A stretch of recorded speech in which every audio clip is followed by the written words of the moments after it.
Ние целосно разбирање имаме за транспортерите и се опитуваме во рамки на нашите можности да помогнеме и да изнајдеме решение. Се работи за правила во Шенген зоната и за правила кои што ги уредува Шенген зоната.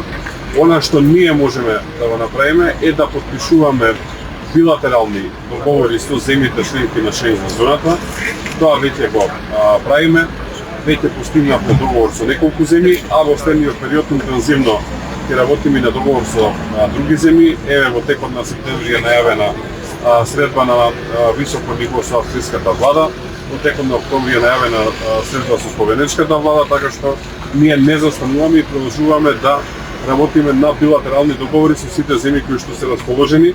За таа работа гледаме генерално да ги покриеме рутите каде што македонските транспортери најчесто одат. Со Швајцарија веќе има договор, со Хрватска има договор, со Романија има договор, како што кажав, следни за разговори се Австрија и Словенија и исто така работиме со Германија, така што на тој начин ги покриваме земјите каде што има најголема фреквенција и тоа е она што можеме ние да го направиме и го правиме во овој период.